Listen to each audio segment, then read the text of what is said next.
حي على الفلاح.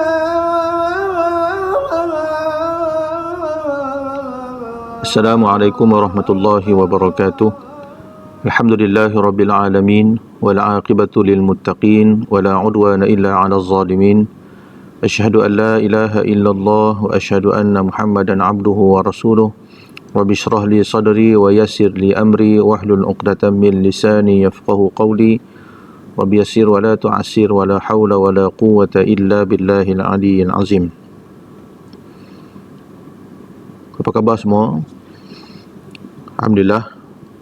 Marilah sama-sama kita memanjatkan syukur kita kehadrat Allah Ta'ala kerana kita dapat bersama-sama lagi dalam segmen Laman Ilmu Masjid Sultan Idris Shah Kedua, Masjid Negeri Perak Darul Ridwan.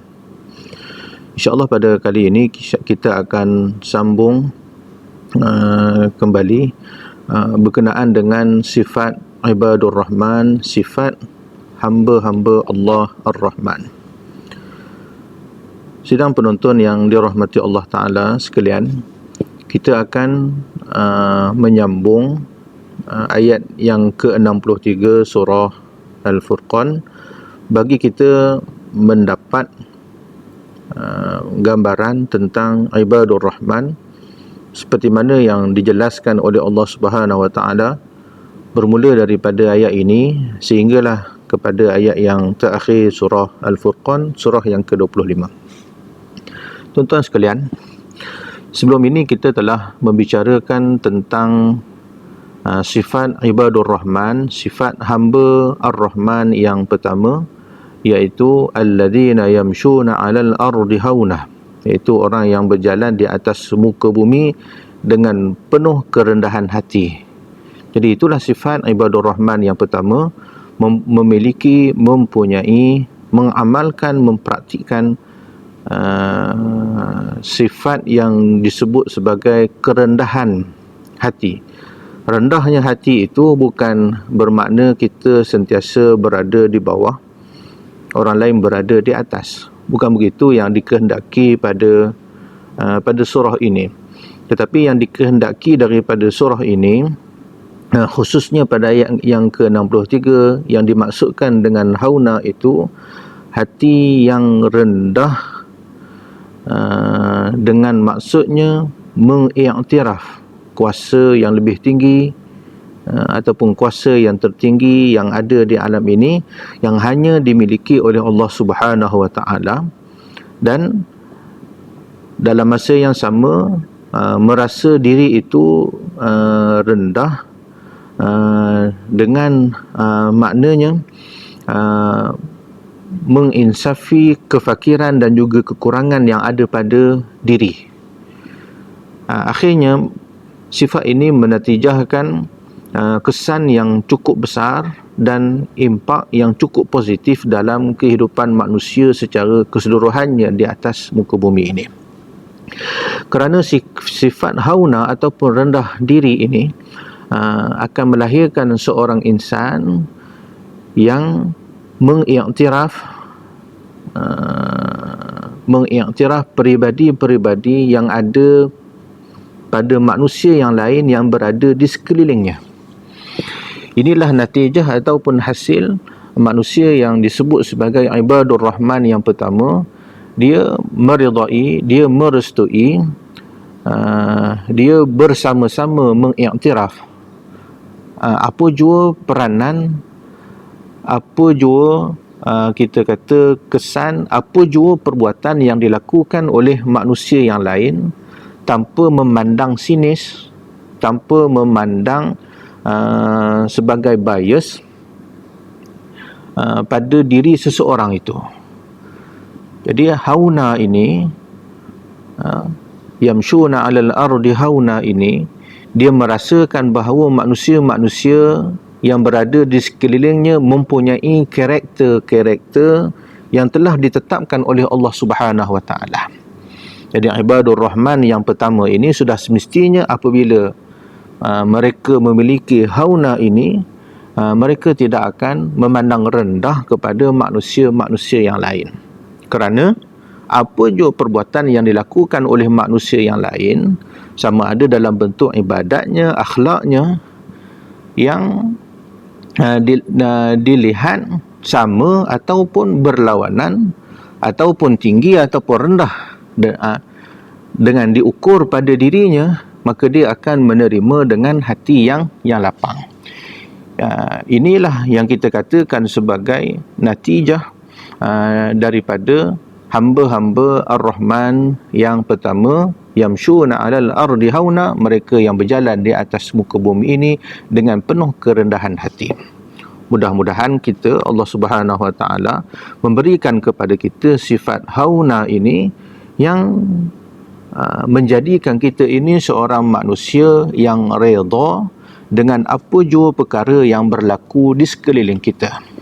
Sama ada ia dilakukan oleh isteri kita, anak-anak kita, ahli jemaah kita, ataupun masyarakat keseluruhannya. Sama ada dia itu seorang Islam ataupun bukan Islam. Itu yang kita boleh simpulkan daripada perbincangan kita pada segmen bulan yang lalu. Baiklah tuan-tuan yang dirahmati Allah Ta'ala, maka hari ini kita akan membincangkan sifat ibadur rahman yang kedua yang disebut oleh Allah Subhanahu Wa Ta'ala pada ayat 63 surah Al-Furqan, wa idza khatabahumul jahilun qalu salama. Wa idza khatabahumul jahilun qalu salama. Dan apabila orang-orang jahil menyapa mereka, apabila orang-orang jahil berbicara dengan mereka, apabila orang-orang jahil bermuamalah dengan mereka, qalu salama.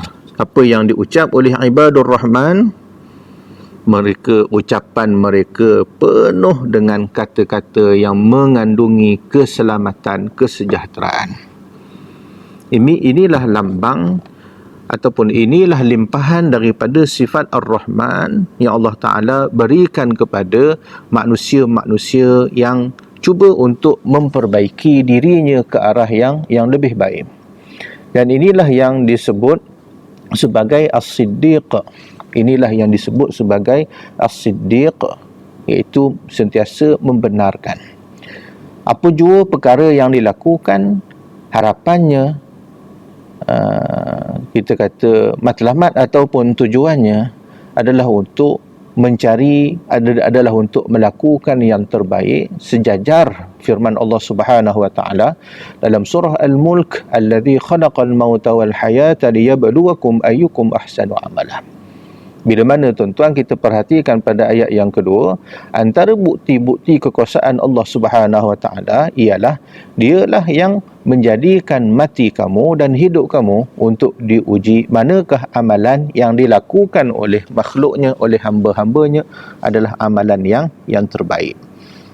Jadi As-Siddiq adalah sifat yang ada pada diri manusia.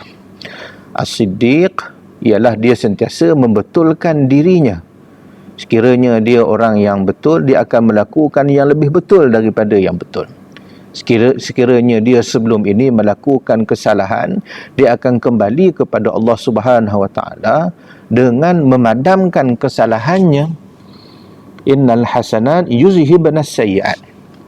Sesungguhnya kebaikan-kebaikan itu memadamkan keburukan-keburukan sebelumnya. Jadi inilah yang dituntut pada ayat yang ke-63 surah Al-Furqan ini, wa idza khatabahumul jahilun qalu salama. Apakah yang kita boleh maksudkan dengan perkataan jahilun? Jahil ini dengan maknanya seseorang yang tidak mengetahui tentang sesuatu. Seorang anak kepada ibu ayahnya, anak ini dia tidak mengetahui tentang apakah yang difikirkan oleh kedua orang tuanya, kedua ibu bapanya. Maka kita lihat tindak tanduknya apabila kita memerintahkan, apabila kita menyuruh, mengajaknya untuk melakukan sesuatu tindakan ataupun perbuatan, dia hanya berfikir dalam levelnya pada usia anak tersebut. berbeza dengan apa yang kita fikir, apa yang kita lalui. Misalnya umur kita 45, maka cara fikir kita, level fikir kita ialah level yang ke-45. Berbanding dengan anak kita 5 tahun, 10 tahun ataupun 15 tahun, cara fikir mereka adalah pada level usia mereka.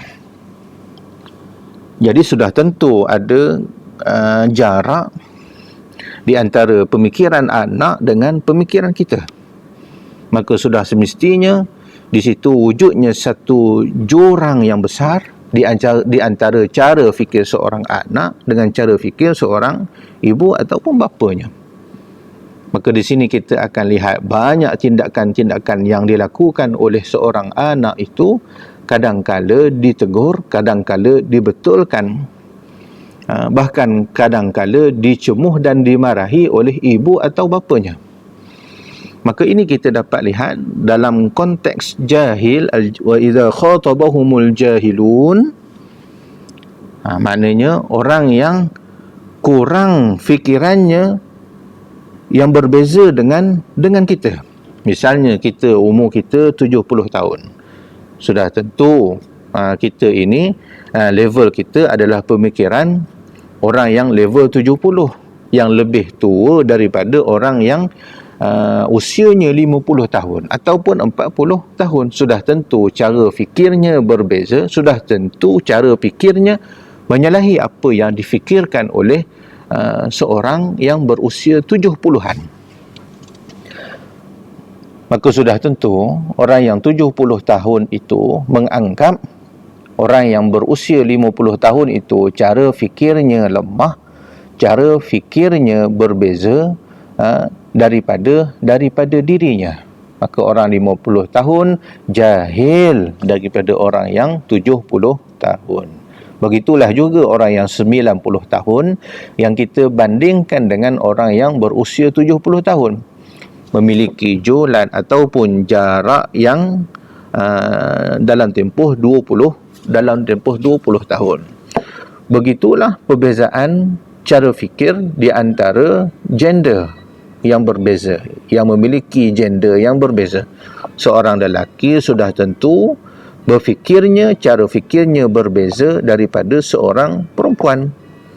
Seorang suami, cara fikirnya berbeza daripada seorang isteri. Kadang-kadang suami melihat cara fikir isteri berbeza dengan dirinya. Maka di situ yang lemah itu, yang kurang itu daripada usia yang sepatutnya cara kita berfikir mengakibatkan berlakunya satu, kita kata, kontradik, perbezaan ataupun perselisihan, persekitaran. Maka ini disebut sebagai, dalam konsep dunia jahil ini, apa jua perkara yang menyebabkan berlakunya kejahilan, berlakunya salah faham, maka dikelompokkan, diklusterkan pada al-jahilun. Wa idza khatabahumul jahilun qalu salama. Anak kita apabila berbicara dengan kita, dia dalam kehidupan biologi fizikalnya, di situlah tahap fikirannya. Dia tidak melihat pada usia kita.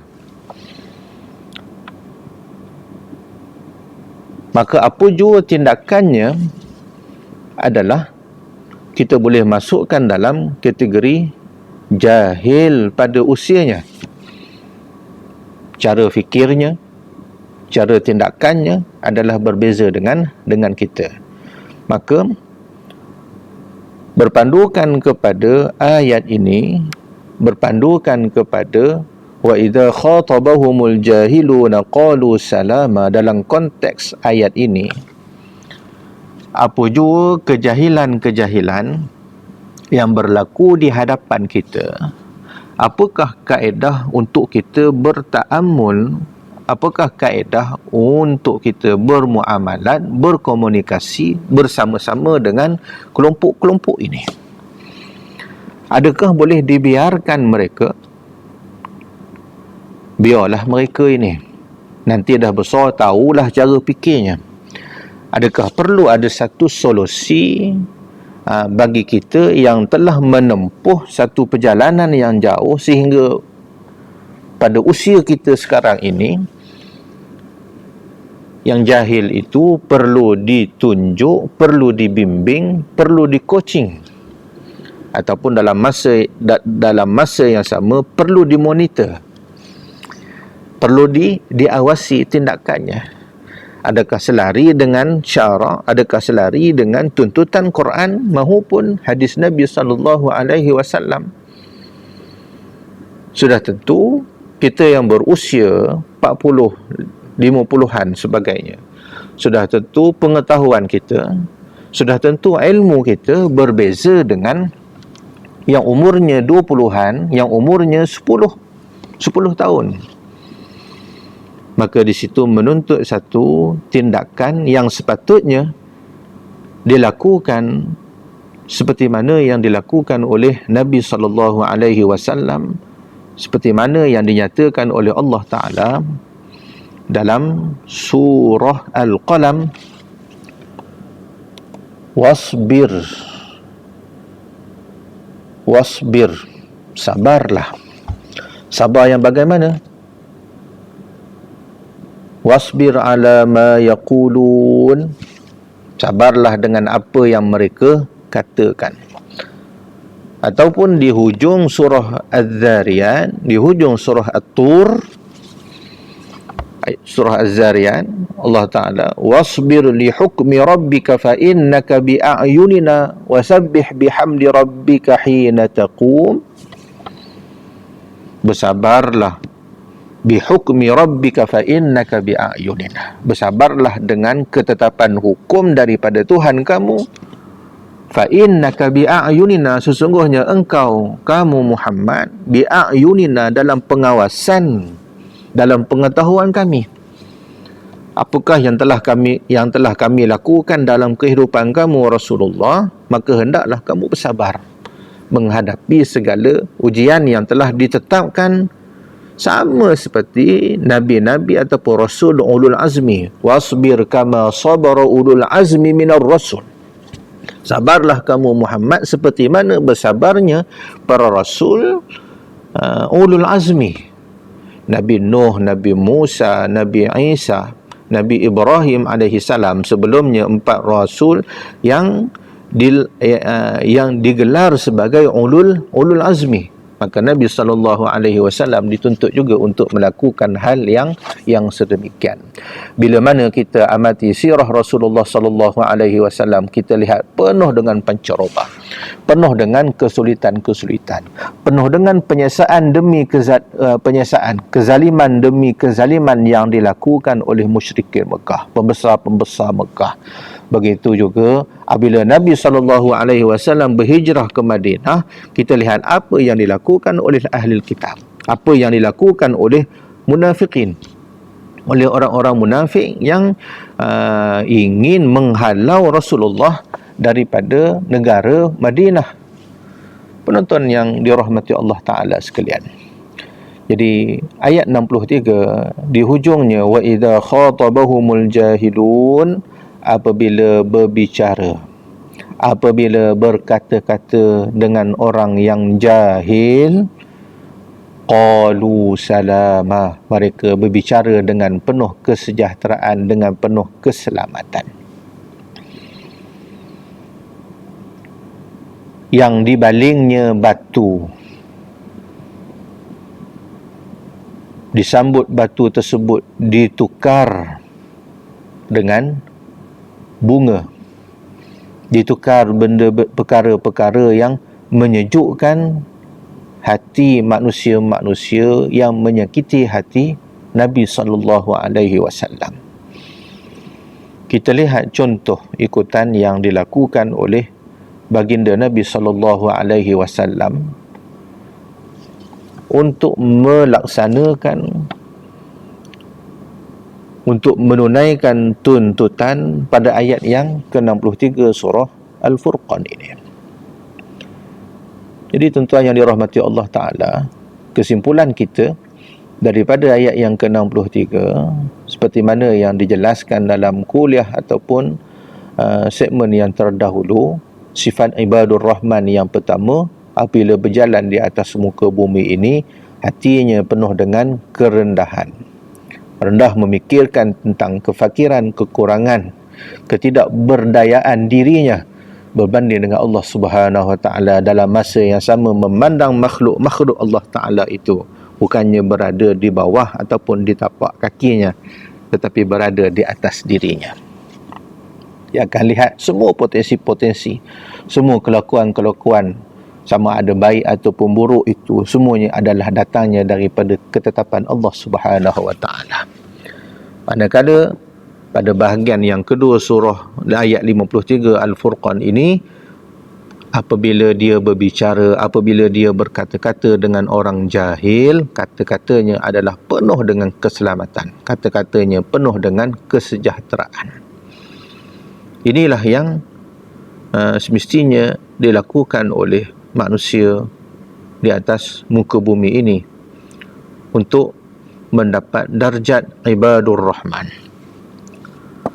Sidang penonton yang dirahmati Allah Ta'ala sekalian, maka kita berpindah meneruskan lagi perbahasan kita berkenaan dengan sifat ibadur rahman yang ketiga, iaitu daripada ayat yang ke-64. وَالَّذِينَ يَبِيتُونَ لِرَبِّهِمْ سُجَّدًا وَقِيَامًا وَالَّذِينَ يَبِيتُونَ لِرَبِّهِمْ سُجَّدًا وَقِيَامًا. Dan orang yang melalui malam harinya dengan bersujud kepada Tuhan mereka, sujjadan wa qiyama, dan berdiri pada malam harinya mereka mengerjakan solat yang disunatkan kepada mereka. Walladzina yabituna li rabbihim sujjadan wa qiyama. Inilah sifat ibadur rahman yang ketiga. Ayat-ayat yang senada dengan ayat yang ke-64 ini, wabil ashari hum yastaghfirun, mereka pada waktu sahur mereka memohon keampunan daripada Allah Subhanahu Wa Taala. Bahkan bila mana kita amati surah Ghafir ayat yang ke-9, أَمَّنْ هُوَ قَانِتٌ آنَاءَ اللَّيْلِ سَاجِدًا وَقَائِمًا يَحْذَرُ الْآخِرَةَ وَيَرْجُو رَحْمَةَ رَبِّكَ أَمَّنْ هُوَ قَانِتٌ. Adakah siapa yang lebih baik daripada qanitun, daripada orang yang berkunut mengharapkan Allah Subhanahu Wa Taala, yang mengharapkan rahmat Allah Subhanahu Wa Taala, yang mereka ini berputus asa dengan makhluk, yang mereka ini berputus asa dengan kehidupan di atas dunia ini, kerana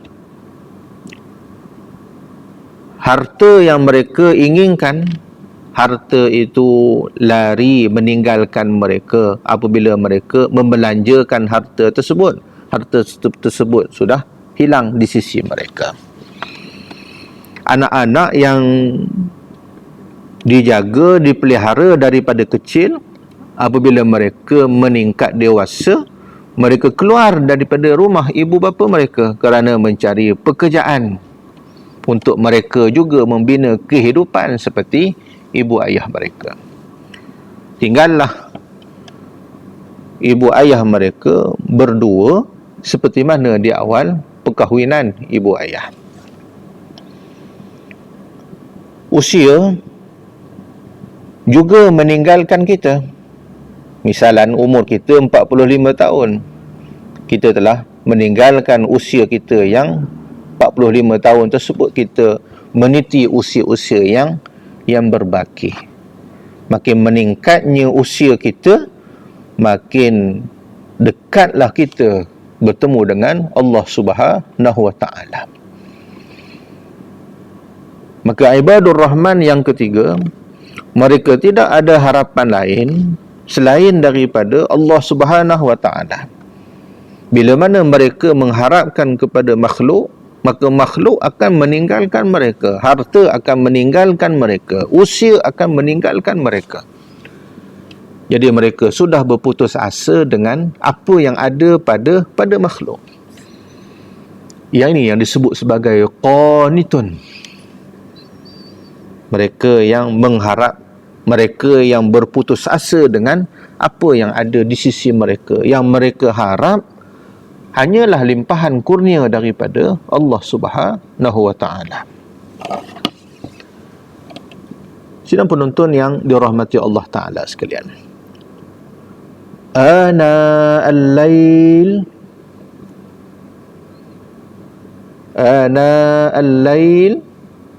sepanjang malam ataupun sebahagian daripada malam ataupun sikit daripada malam.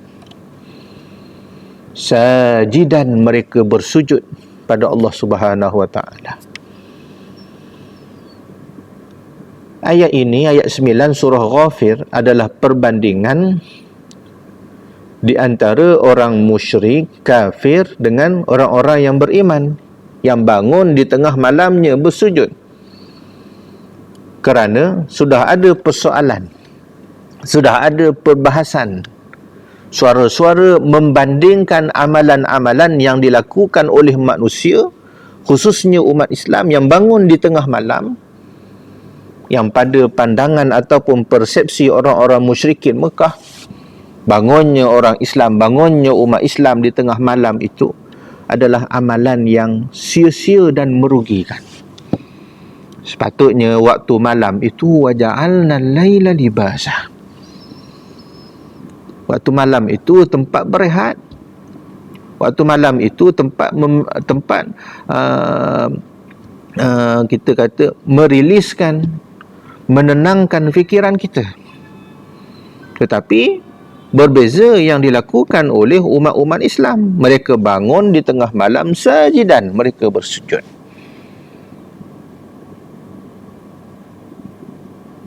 Inilah persekitaran yang berlaku di kalangan orang Islam dan juga persekitaran yang berlaku di kalangan kafir musyrik. Membandingkan amalan-amalan orang musyrik yang mereka anggap amalan mereka ini solid, amalan mereka ini penuh dengan manfaat, amalan mereka ini tidak sia-sia. Berbeza dengan amalan yang dilakukan oleh umat Islam. Maka ayat ini turun untuk menjelaskan bahawa amalan yang dilakukan oleh orang-orang Islam adalah amalan yang diterima oleh Allah Subhanahu wa taala. Tuan-tuan yang dirahmati Allah taala, kenapa orang Islam bangun di tengah malam? Yahzarul akhirah. Yahzarul akhirah. Yahzarul akhirah ini apa dia? Takut kepada dahsyatnya hari akhirat ataupun hari kiamat. Banyak ayat-ayat Quran yang kita boleh bahaskan, yang kita boleh kumpulkan bagi menggambarkan kepada kita betapa dahsyatnya hari akhirat. Umpamanya surah Al-Ghashiyah, hal ataka hadisul ghashiyah wujuhun yawma idzin khashi'ah amilatun nasibah tasla naran hamiyah tusqa min 'ainin aniyah laisa lahum ta'amun illa min dhari'. Adakah sampai kepada kamu berita tentang Al-Ghashiyah, hari yang menyelubungi? Permulaan surah Al-Ghashiyah ini memberi gambaran kepada kita betapa dahsyatnya hari kiamat. Laisa lahum ta'amun illa min dhari'. Tidak ada di sisi orang-orang kafir makanan, melainkan dhari'. Tuan yang dirahmati Allah Ta'ala. Begitu juga dengan ayat-ayat yang lain, sehingga penghuni neraka mereka meminta kepada Allah Subhanahu Wa Ta'ala untuk dimatikan. Kerana apa? Kerana tidak tahan dengan peritnya, dengan azabnya siksaan api neraka. La tad'ul yawma suburan wahidan wad'u suburan katsira. Hai penghuni-penghuni neraka, kami tahu kamu tak tahan sakit. Kami tahu kamu menderita kerana sakit. Maka kamu minta untuk dimatikan. Maka apa kata Allah Subhanahu Wa Ta'ala? La tad'u suburan wahidan. Jangan kamu minta sekali mati. Jangan kamu minta sekali aja mati, tapi mintalah kepada Allah Ta'ala untuk matinya banyak kali. Penghuni neraka disiksa sehingga mengakibatkan mereka mati, kemudian dihidupkan semula untuk menerima siksaan yang sama, sehinggalah selesai, sehinggalah tamat tempoh penyiksaan kepada penghuni-penghuni neraka. Maka inilah yang ditakuti oleh orang-orang yang beriman, sehingga mendesak, mencabar mereka, sehingga mengarahkan orang-orang Islam untuk melakukan qiyamul lail pada malam hari. Qumil laila illa qalila nisfahu aw inqus minhu qalila aw zid alayhi warattilil qur'ana tartila. Inilah surah yang ketiga yang Allah Ta'ala turun kepada Nabi SAW untuk bangun pada tengah malamnya, separuh malamnya, ataupun 1/3 daripada malamnya, ataupun sikit daripada itu, kerana takutkan kepada hari akhirat. Yang kedua, dalam surah Ghafir ayat yang ke-9 ini, wa yarju rahmata rabbak, dan mereka melakukan qiyamul lail, mereka sujud, mereka qiyam pada malam harinya kerana mengharapkan rahmat, keampunan daripada Allah Subhanahu Wa Ta'ala. Masya Allah. Ayat ini sudah memberikan satu gambaran yang jelas bahawa amalan, apa jua amalan yang dilakukan oleh orang Islam, apa jua ibadah yang dilakukan oleh orang Islam, hanyalah semata-mata kerana dua, takut pada hari akhirat, dan juga mengharapkan rahmat, keampunan daripada Allah Subhanahu Wa Ta'ala. Jadi sudah semestinya ibadur rahman, sifat yang ketiga ibadur rahman, mereka yang bangun di tengah malam sujadan wa qiyamah, mereka sujud dan mereka qiyam, berdiri melakukan ibadah solat nafilah yang sebagai bonus, sebagai menampung kekurangan-kekurangan ibadah ataupun solat-solat yang fardu sehari semalam. Kemudian, tuan-tuan yang dirahmati Allah Ta'ala, kita masuk pada ayat yang ke-65 surah Al-Furqan ini untuk menjelaskan sifat ibadur rahman yang keempat. وَالَّذِينَ يَقُولُونَ رَبَّنَا اصْرِفْ عَنَّا عَذَابَ جَهَنَّمَ إِنَّ عَذَابَهَا كَانَ غَرَامًا. Ada sambungan. إِنَّهَا سَاءَتْ مُسْتَقَرًّا وَمُقَامًا. Jadi ayat 65, ayat 66 ini adalah untuk menggambarkan, menyifatkan sifat ibadur rahman yang keempat, iaitu mereka yang berkata, ibadur rahman, mereka ini, mereka akan berkata, Rabbana srif anna azab jahannam. Ya Rabb, wahai Tuhan kami, jauhkanlah kami azab api neraka. Jauhkanlah kami daripada azab api neraka. Sesungguhnya azabnya itu adalah kebinasaan yang kekal abadi.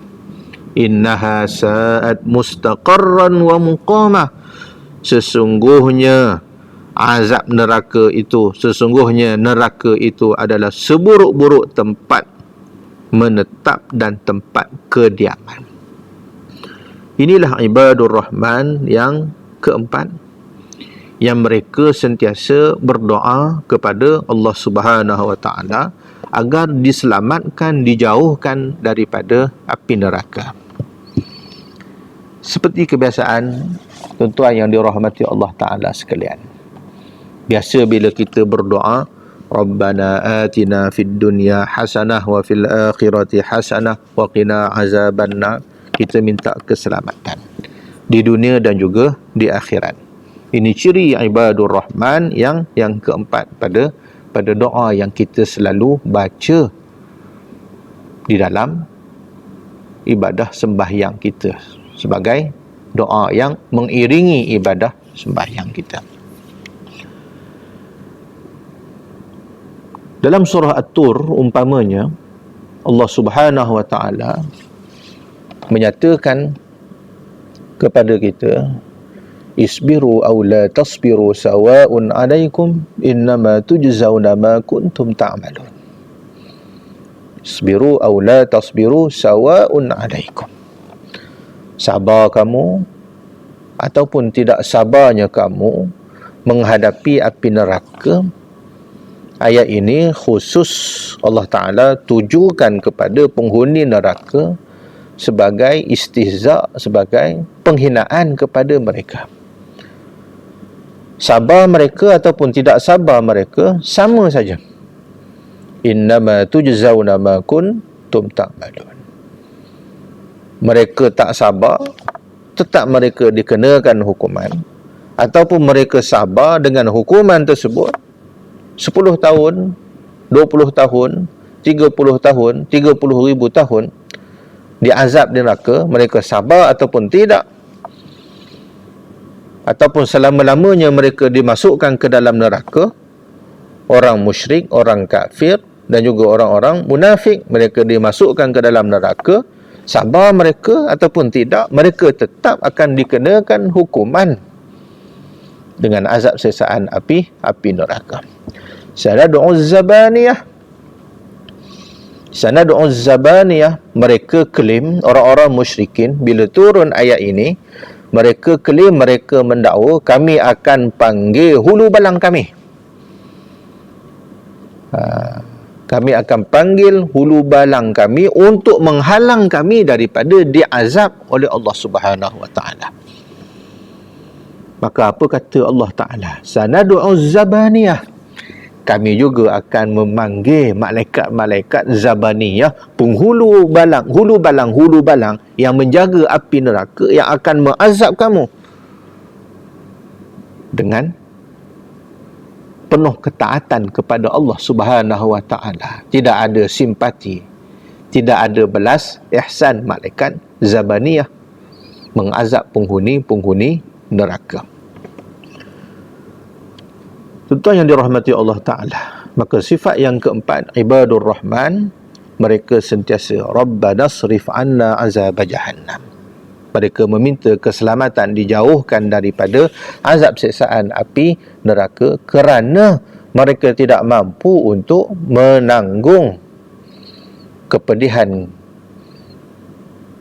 akibat daripada siksaan tersebut. Pemikiran ini ialah pemikiran yang futuristik, pemikiran masa hadapan. Bacaan kita pada masa hadapan, ada orang yang menafikan dan ada orang yang menerima pemikiran-pemikiran yang bersifat kehadapan. Tadbir ialah kita mentadbir masa ini atas kemungkinan, atas pengharapan kita supaya 5 tahun, supaya setahun, mengikut apa yang kita tadbir. Itu tadbiran kita. Hari ini kita menghantar anak kita ke sekolah, ke universiti sebagainya, kerana harapannya dia akan keluar daripada universiti, dia akan dapat kerja yang elok sesuai dengan natijahnya, sesuai dengan result keputusan dalam universiti, dalam peperiksaan. Kita pun hantar anak kita. Itu tadbiran kita pada anak kita, dengan harapan, dengan sesuatu tujuan yang tertentu. Itu tadbiran. Orang Islam tadbirannya hari ini adalah untuk menentukan hari esok, hari ini untuk menentukan nasib baik buruk kita di alam barzah, di alam akhirat. Jadi tata kelakuan kita, bila mana kita minta perlindungan daripada Allah Subhanahu Wa Taala, sudah tentu tata kelakuan kita, perangai tindak tanduk kita adalah selari dengan apa yang kita tadbirkan untuk akhirat. Walaupun kita mengetahui bukan amalan yang menentukan kita masuk dalam syurga, tetapi untuk dapat rahmat Allah Subhanahu Wa Taala, tidak ada cara yang lain, tidak ada pintu lorong yang lain selain daripada kita melakukan perkara-perkara ketaatan yang diwajibkan, yang difardukan ke atas kita semua. Tuan-tuan yang dirahmati Allah Ta'ala, kita telah membicarakan 3 sifat ibadur Rahman, iaitu yang pertamanya kita telah membicarakan apabila berbicara dengan orang-orang jahil, katanya penuh dengan kesejahteraan, katanya penuh dengan keselamatan. Yang kedua, mereka yang bangun di tengah malam untuk melakukan sujud dan juga qiyamul lail.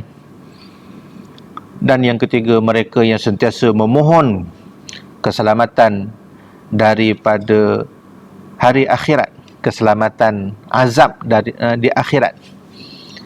Jadi ketiga-tiga ciri sifat ibadur Rahman ini yang kita gabungkan dengan yang dahulu. Yang pertamanya hauna, dengan maksud yang kita kata rendah dirinya, kita telah membicarakan sebanyak 4 sifat ibadur Rahman daripada ayat 63, 64, 65 dan juga 66 surah Al-Furqan, surah yang ke-25.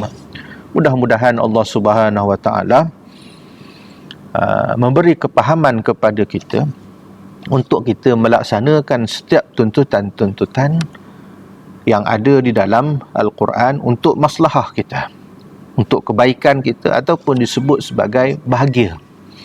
Bahagia kita di dunia, bahagia kita di akhirat. Happiness.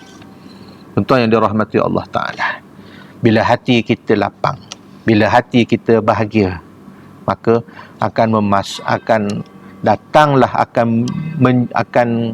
kita akan menjemput rahmat-rahmat Allah Subhanahu Wa Taala yang lain-lain, yang akan datang kepada kita daripada segenap sudut tanpa kita ketahui, tanpa kita sedari. Syaratnya mesti hati kita dalam keadaan yang bahagia. Nak bahagia macam mana? Nak bahagia macam mana? Kita kena sentiasa baca Quran. Kita kena sentiasa memahami, mengamalkan apa jua tuntutan-tuntutan yang terdapat di dalam Al-Quran, kerana Al-Quran itu diturunkan untuk kemaslahatan manusia di dunia dan juga di akhirat. InsyaAllah tuan-tuan yang dirahmati Allah Ta'ala, mudah-mudahan kita dapat bertemu lagi dalam laman ilmu Masjid Sultan Idris Shah kedua, kerana kita dihidangkan, kita boleh lihat banyak kali dalam sesi-sesi laman ilmu yang telah dilakukan oleh urus dia ataupun oleh pegawai-pegawai Masjid Sultan Idris Shah kedua ataupun Masjid Negeri Perak Darul Ridwan. Mudah-mudahan ada kebaikannya ke atas kita semua apa yang kita bicarakan pada kali ini. Yang baik itu datangnya daripada Allah Subhanahu Wa Taala. Aqulu qawli hadza wa astaghfirullahal azim li wa lakum. Wabillahi taufiq wal hidayah. Assalamualaikum warahmatullahi wabarakatuh.